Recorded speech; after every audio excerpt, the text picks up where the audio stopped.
Hey, I'm Dan Fredenberg, and I'm here with Greg Scully, and this is the first episode of Yeah, but. And the whole idea, well, Greg, it was your idea, so why don't you talk about the inspiration a little bit? It was just kind of a way to qualify a lot of the things that you might hear that are either national statistics or general principles that we're applying to multifamily, and largely it could be to the news in general or any number of things where you hear something like, rents growths are 10% nationwide or Nationwide, is something that like hearing? that. And I'm always, yeah, but what class are they talking about, or how large was their sample size, or what is it doing in my backyard is what really matters. So it was taking some things as maybe some useful guidance, but then ultimately, hey, you got to take a little bit closer look at some of this stuff to see how it might be affecting you directly or not affecting you at all.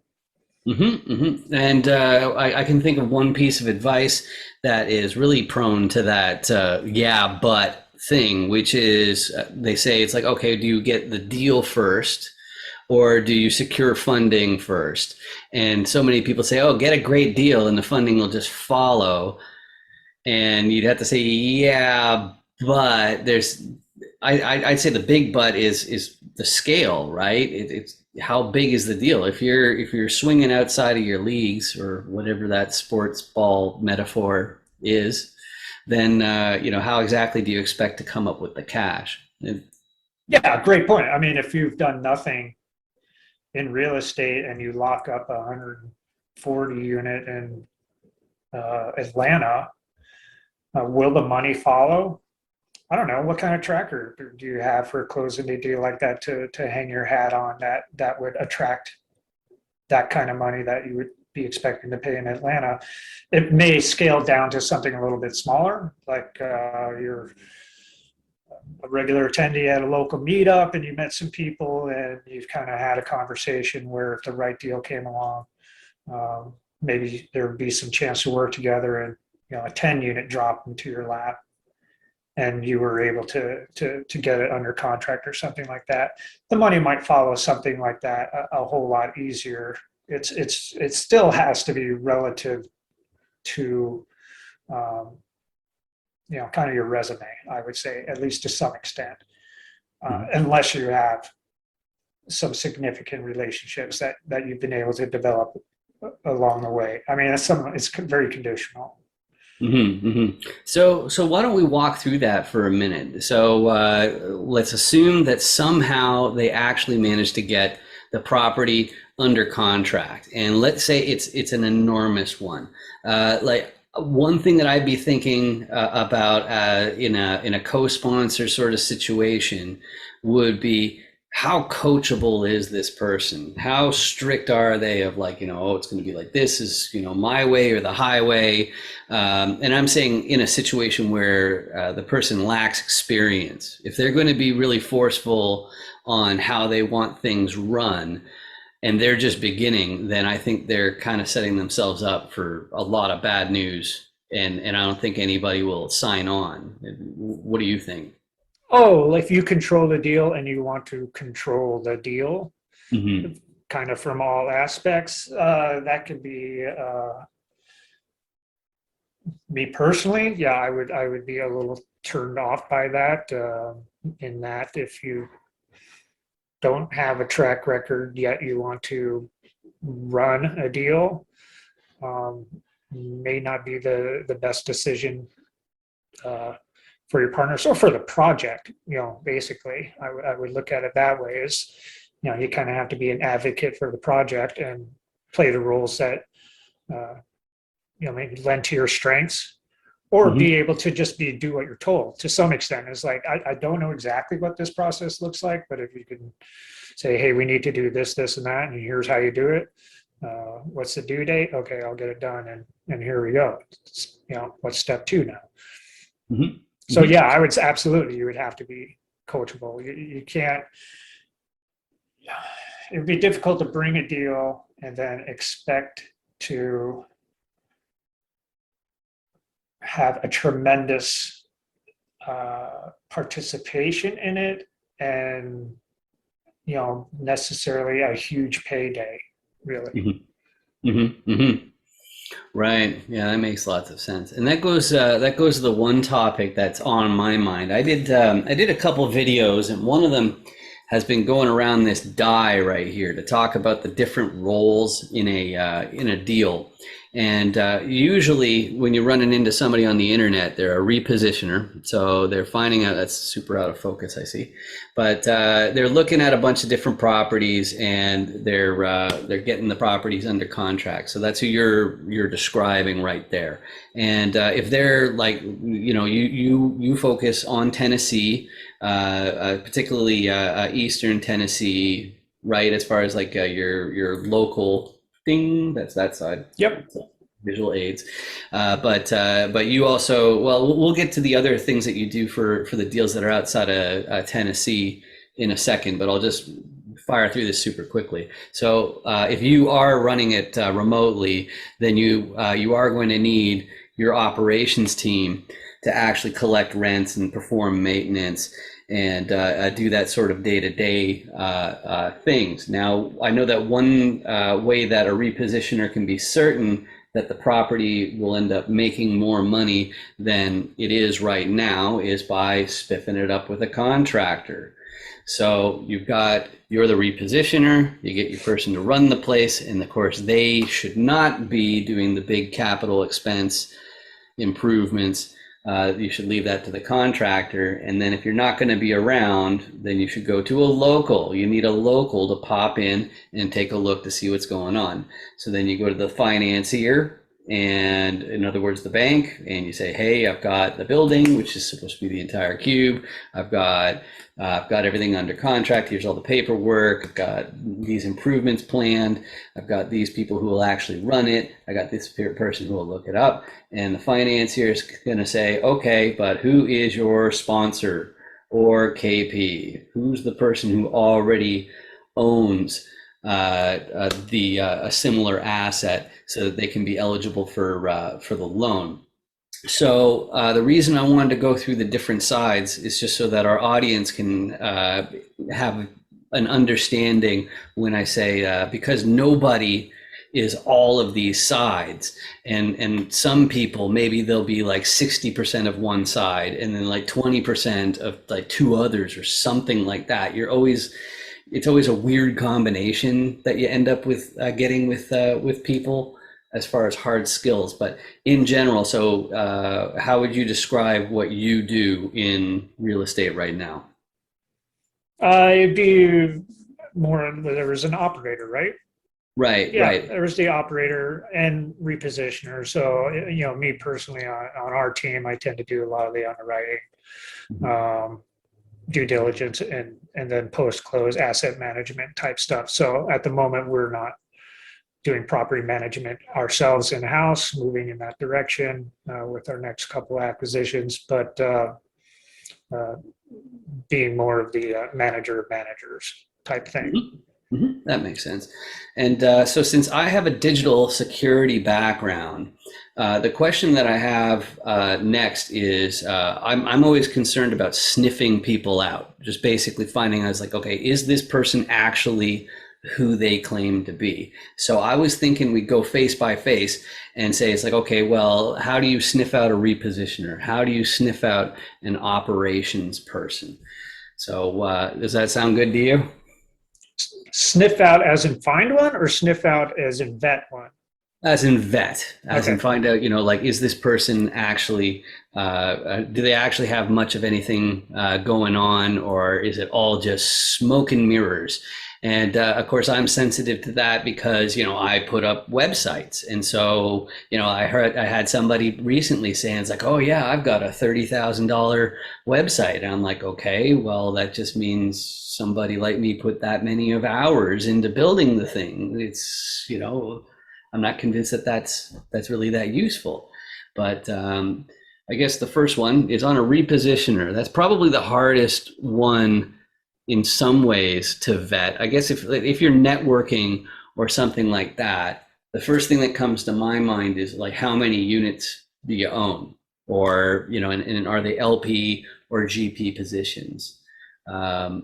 What comes to your mind as far as repositioners and finding out if they're who they say they are? Yeah, it's absolutely just track record. Uh, you hear you hear a lot of people that say they have X amount of units under management or investing in, and whether or not they have a lot of hands-on touches with those investments is something else entirely. So a unit count doesn't always equate to knowing how to operate them. Mm-hmm. So where are they in the realm of actual ownership? Are they Sure. Yeah, are they they might be more on the yeah, financier side yeah, and source of exactly. capital, right? So are they actually operating or in the daily involvement or and things like that, or is their role something a little more passive? So Mm-hmm. a high unit count doesn't necessarily relate to a comparable amount of operational experience. Right. And so when I'm making like a back of the mind sort of calculation, I usually figure if somebody says that they've got like 4,000 units or something like that, I'm assuming they have maybe a 15% stake tops. Because I think like when things are good, they might have like a 20% stake, but I don't think they're going to have a 20% stake in all of them, or possibly even most. So, like, does that sound, remotely accurate as far as the deals that you've been exposed to? Yeah, for sure. I would, if they own 4,000 units outright, I really want to get on a phone call with them if I can, because that's a great accomplishment. I'd be very curious to figure out how they did it. More likely, they have some kind of fractional ownership as being part of either a GP team or is some kind of a joint venture where there's other people involved.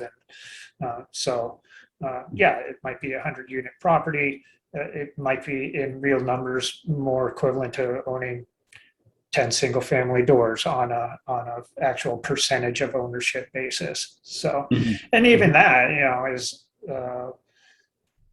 although your fractional ownership might only be 10 of those 100 doors, if you're very involved with the operations, you're clearly operating all of those doors at the same time, not just your earmarked 10% that you kind of own on paper. So Right. it kind of comes down to, yeah, how close are you to the daily of running this thing? That I think really adds a lot more value than just being involved.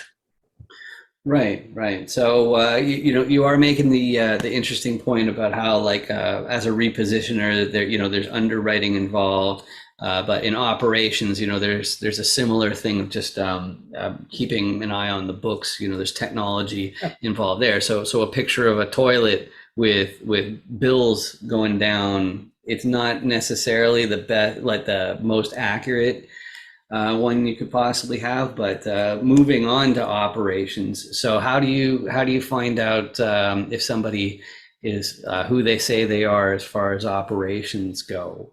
You call the actual buildings, try and talk to the owners, get references, Google, Yelp.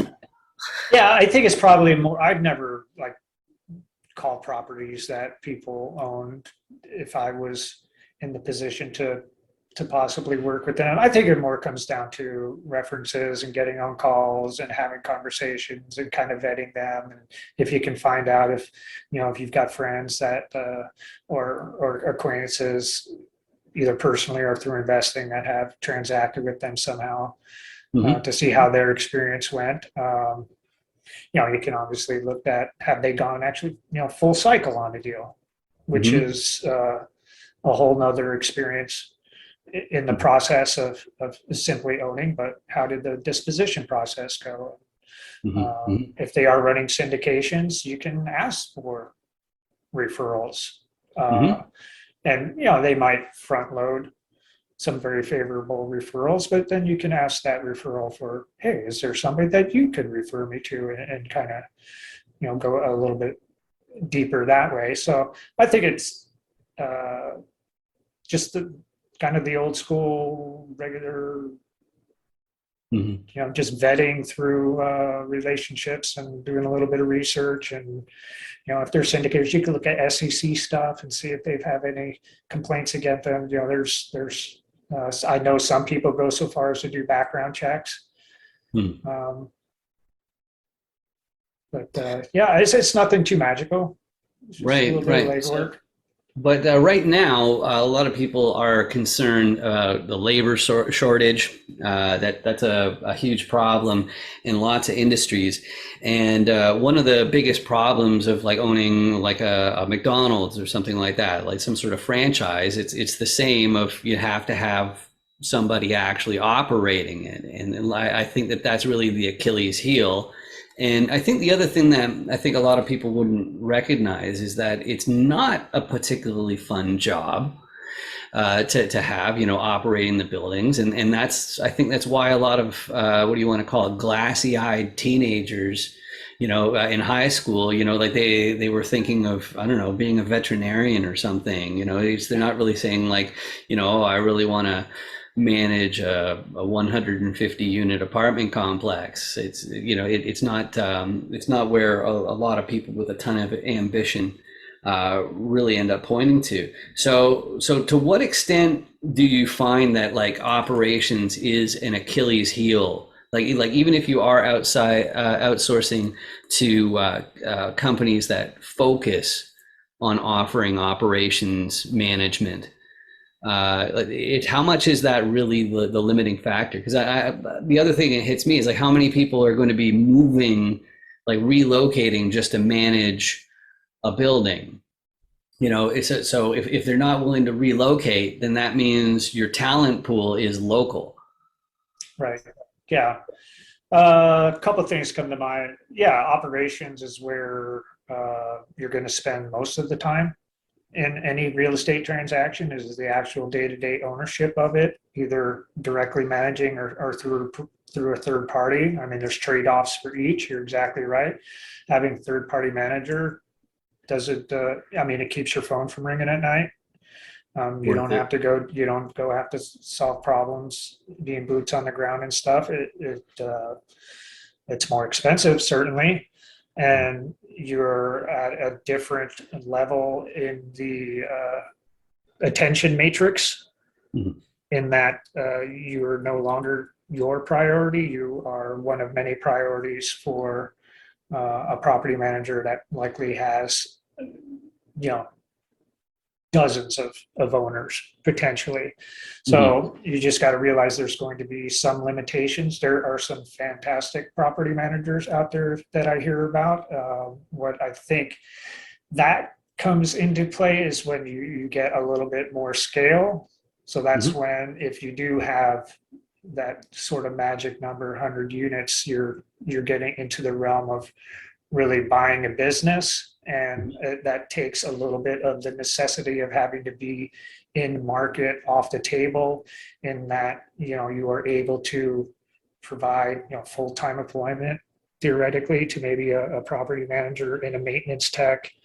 And if you're more into, building businesses and systems, then you can get to the point of being the manager of managers in a very similar way that you might be managing a third party, except now you're running your own show. You're saving some money on the expense side by not having to hire a third party manager that has a profit center that they need to, they need to be a viable business, so they have to be profitable.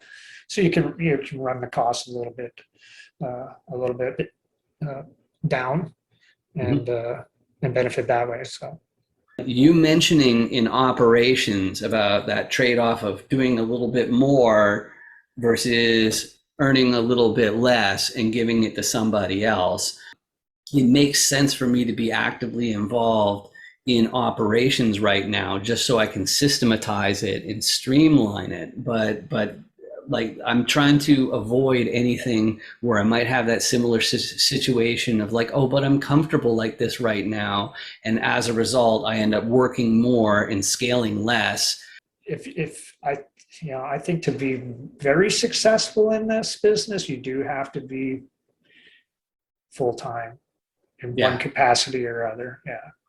Right. The other one that was crossing my mind that really, pushed me to make the decision to make the jump was realizing that if you have a large enough complex, the acquisition fee can be what you make in a year.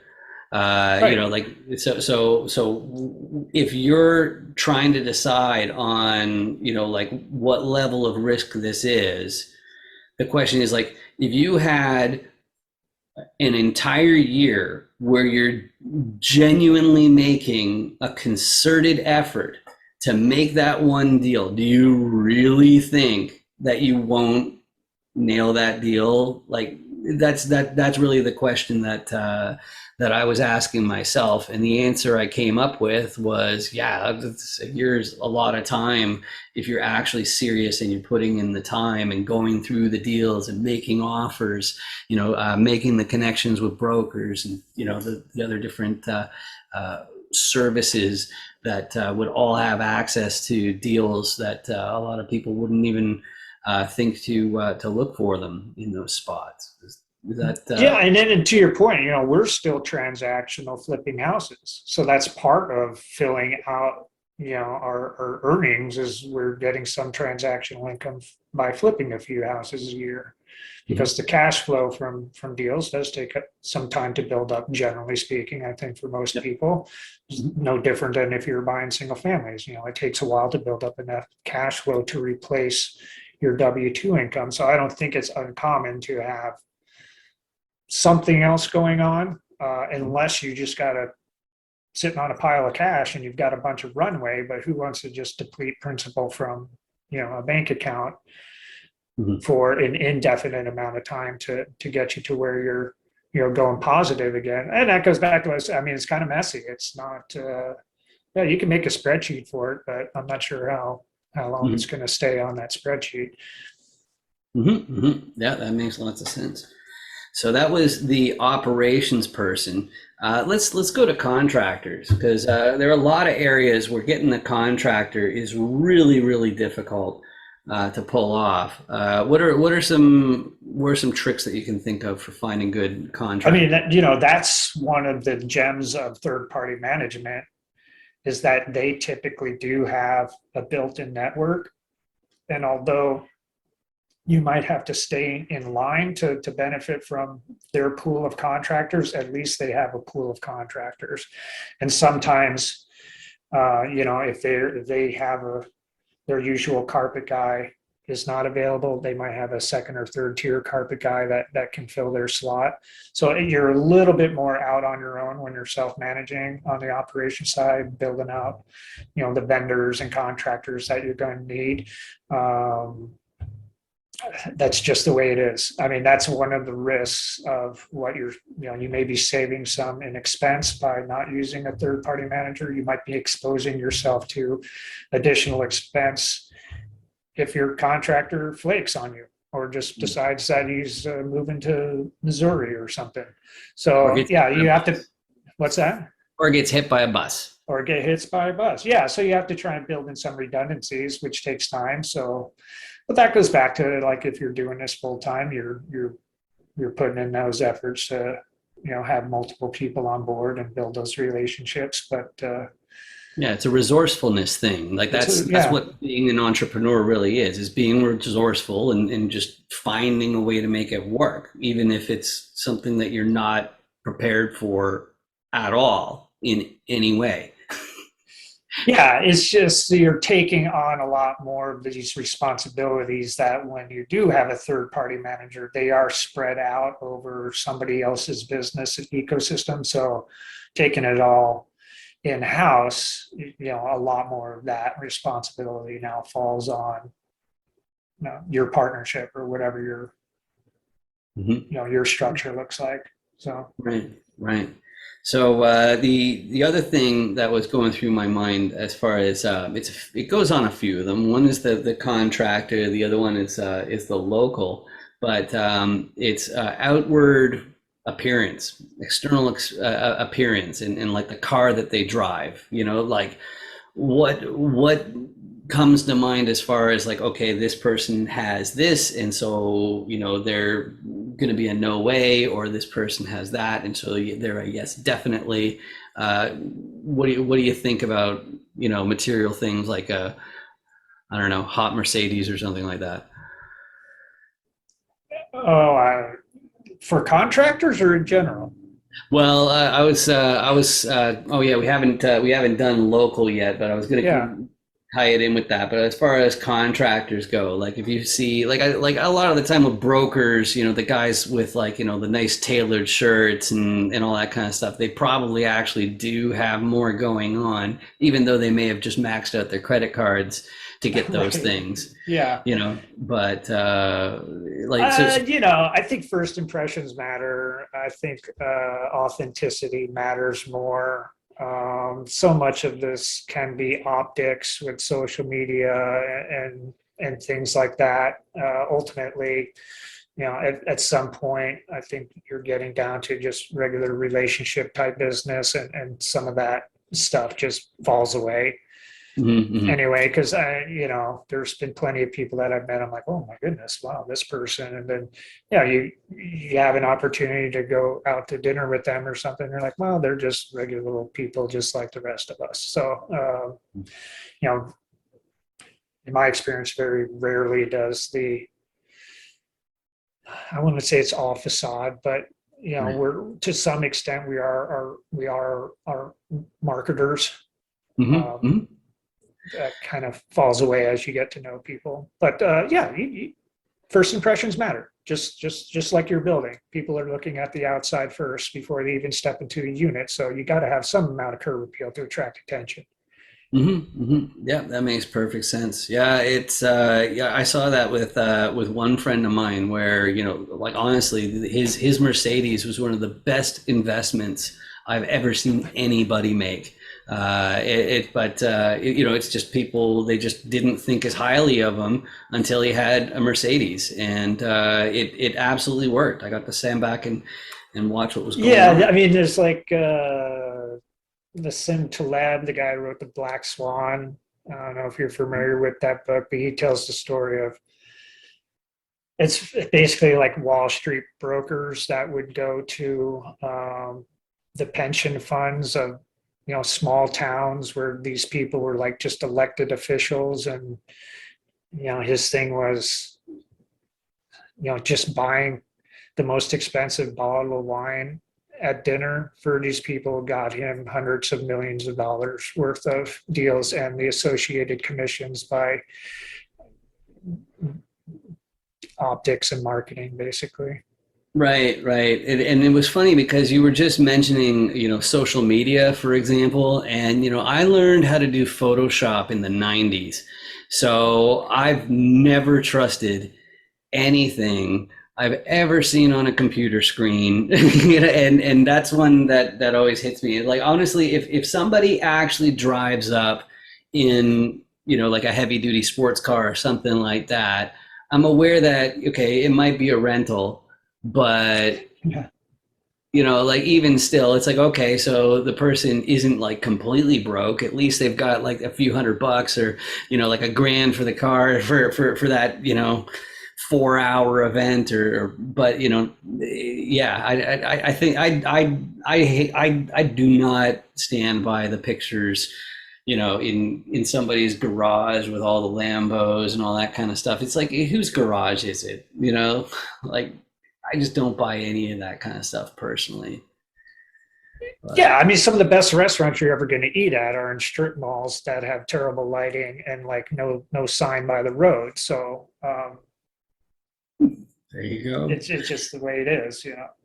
Right, right. So a Rolex doesn't really necessarily say anything, and on a local, like honestly, the local. I find that they usually are up and comers more than anything else. Would you say that? Because like I'm thinking boots on the ground, and I figure a lot of locals they end up they end up having to be like LPs who just happen to live nearby. Like they need to, like they do not have any experience to bring to the table, I'm guessing. And I know that your situation is different, and you already mentioned that you're a local, so I'm obviously not throwing Yeah, shit.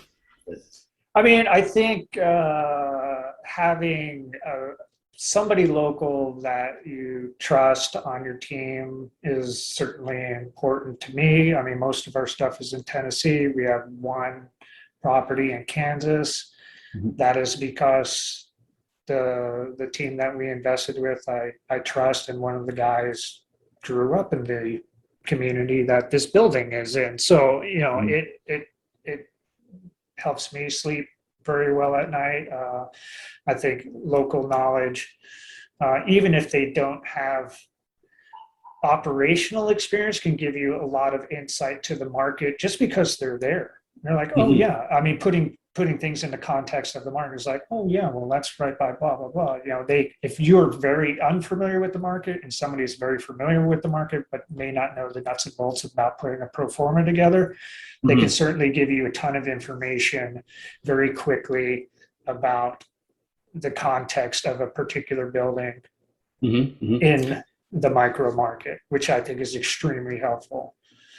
Yeah, that makes a lot of sense. And I know a lot of the ones, because I was thinking when I say boots on the ground, I'm also thinking about the people who are always ready to relocate. Ever since COVID hit, basically, like the financier side of the die has become a bigger and bigger disaster. And I say that just because there's so many predatory loan guys out there who basically, it sounds like they're basically doing a deposit scam. It's just like go ahead and put down the non-refundable deposit, and then they don't really have to do anything. And then go ahead and go after them because like who's going to do anything about it anyway? You've heard the same sort of horror stories right now about short-term loans and things like that. At like the tenant level, or for us trying No, to no. If you're trying to be do in the funded business. deals. I haven't heard much about that. I'm sure it exists. Mhm. You know, that, yeah, maybe somebody will say, yeah, I can get this amazing financing. I just need this $5,000 application fee type thing. And you never hear from them again. Is that Right, what right, you're talking yeah, about? Yeah, I think that probably exists. I haven't seen it, right. Well, in then, my feed at least, or yeah, whatever. well, But then, yeah, if it sounds too good to be true, it probably is. mhm, mhm. So then, okay, that's one way, but yeah. So I'm thinking, then how do you sniff them out? So obviously, like you already have done the Fannie Freddie loans, right? Yeah. So like that's where you're going to be going for anything that works because like that's also non-recourse, right? Yeah, it's So non-recourse.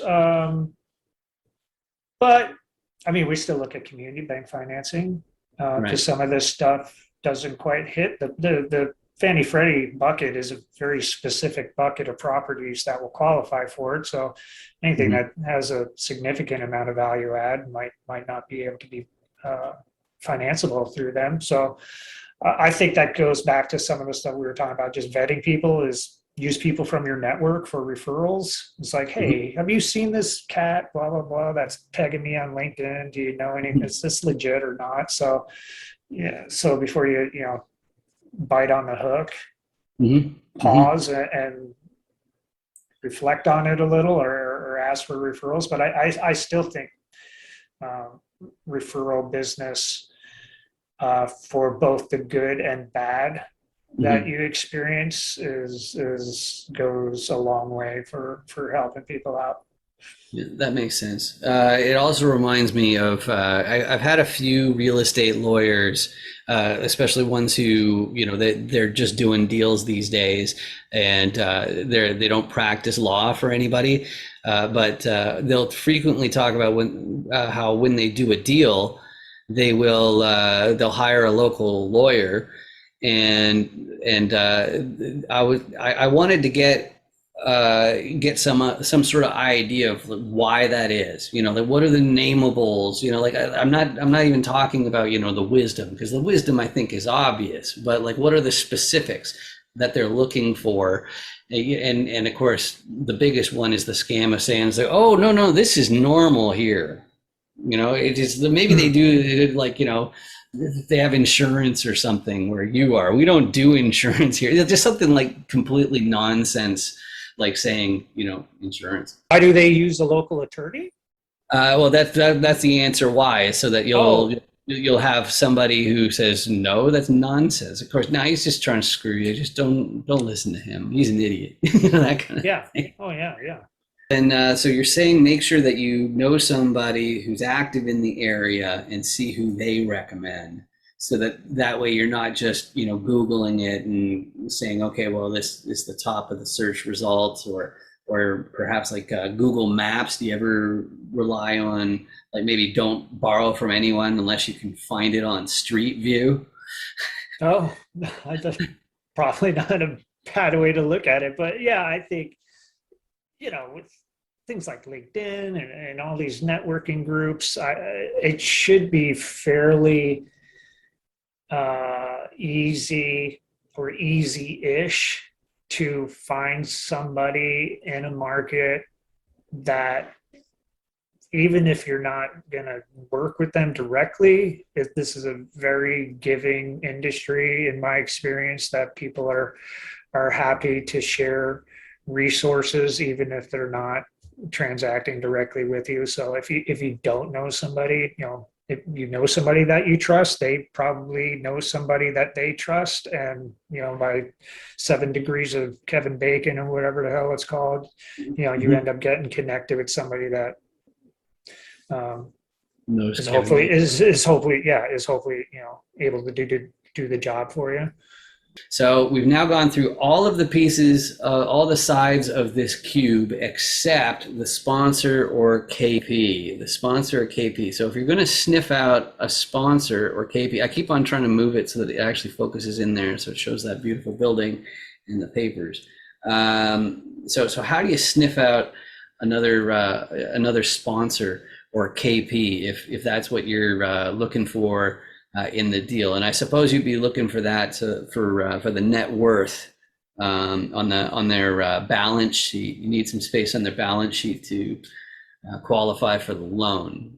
So what Yeah, are there some? could be lots of reasons you need a KP. I mean, you can have a great balance sheet but no experience, Mhm. and a sponsor could be underwritten by Fannie or Freddie, but might not have the most spectacular spreadsheet, but that they can certainly fill that role for you from agency lending point of view. It's the old chicken and egg problem. You need experience to get agency financing, but if you don't have any experience, how do you get agency financing? So, uh, I hate to be redundant about the old networking and referral type stuff. I think it does come back to that, is building a network of like-minded people that um, at least if you're comfortable enough with them to be on Zoom meetings and stuff, and then an opportunity comes along, it's certainly a lot easier to take now I realize we have something in common and I have an opportunity, then you can get to know each other a little bit that way. So I still think it just comes back to building relationships and, um, you know, referrals and stuff.